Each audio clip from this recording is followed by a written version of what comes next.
How did we go from this? Now, game on. From here going forward, I believe we have a major chance to create major value from here. The market is still growing in MMA. It's growing about 10% a year. Most sports leagues growing 2 to 3% a year. So UFC will do well, but PFL will do very, very well. The last couple months, we've been talking a lot about the PFL. You know, they're canceling a lot of shows. I know that a lot of guys that are supposed to fight aren't fighting. And I mean, you guys know what the fuck's going on. I'm not, you know, when you see that start to happen, you're running out of money. Things aren't looking good. And you're going to have people that want to jump ship. What if I told you the league that was supposed to dethrone the UFC might actually already be collapsing under its own weight? PFL went from the next big thing to the next failure, and today we'll go over why. Let's take one of the big canon events for the downfall of the PFL.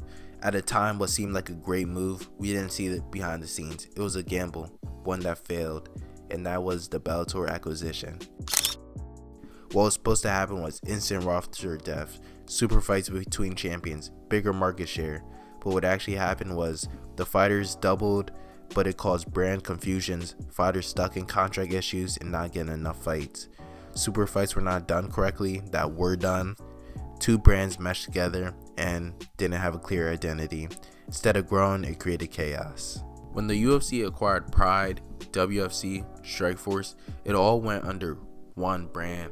With this acquisition, the casual fan doesn't know if it's PFL, Bellator, the Championship Series.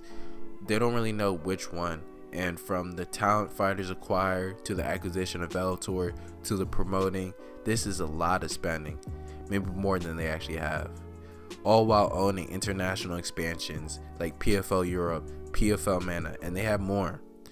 And no major PPV model and strong ticket sales that are actually working consistently. It's more money out than in, all while casual fans can't correctly follow what they're paying attention to.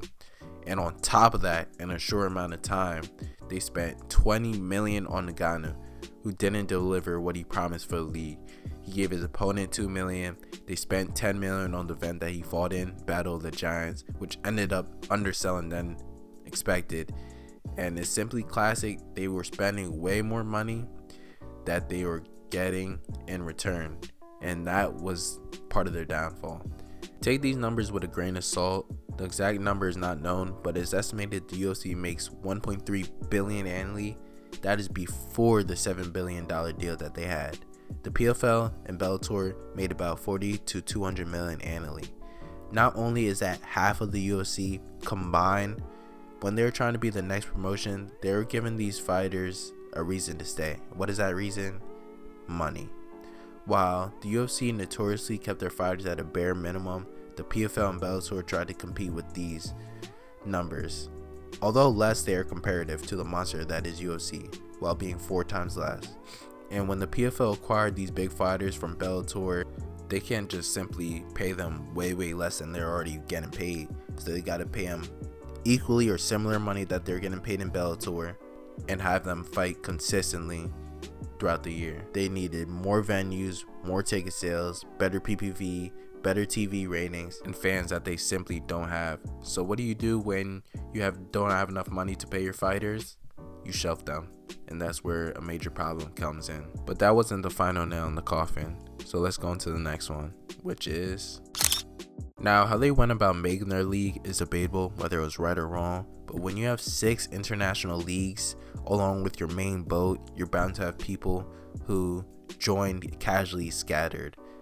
As a casual fan, how am I supposed to remember PFL Europe, PFL Mana, PFL Pacific, PFL Africa, the main league format, and all of their champions all at the same time? No, it's too much for the casual fan. It's too complicated. How am I supposed to know who their champions are? How am I supposed to know which one I'm supposed to pay attention to? And instead of having one international league that traveled and flew fighters out and funneled their fighters to the main league, they branded each league separately, making it confusing for the fans and even hardcore fans. Next, a pitfall. Ask someone to name 5 of their champions and watch them struggle. Aside from that, their promotion, fighter storylines, performances, all while decent, still somewhat lagged. And their star lied in fighters like Dakota Dicheva, Patchy Mix, Nagano, Pitbull, who can't keep momentum via contracts, and many popular fighters of theirs has started to leave. Pitbull, Patchy Mix, Aaron Pico, Ante Delija, MVP, Koiji, Amir Albazi, Chanel Dyer, Kayla Harrison, all some of their biggest fighters have left the organization. So what are they left with now? And when the fan perception isn't good, your business model needs to adjust.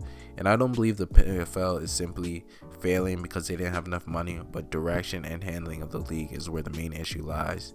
It's easy to say, Nagano killed it, ooh, Bellator, but all these decisions had to be made. The international leagues had to be made as well, and that all comes from bad management.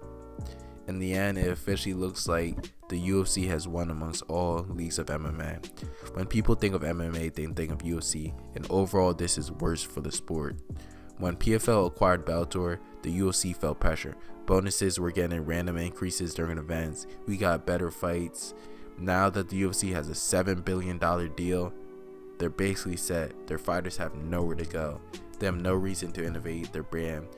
They have no reason to pay fighters more. They have all the power in negotiations and are close to monopolizing MMA. Other than ONE FC, do you think the PFL can make a comeback? Who knows? We'll see. Leave a comment, like, subscribe.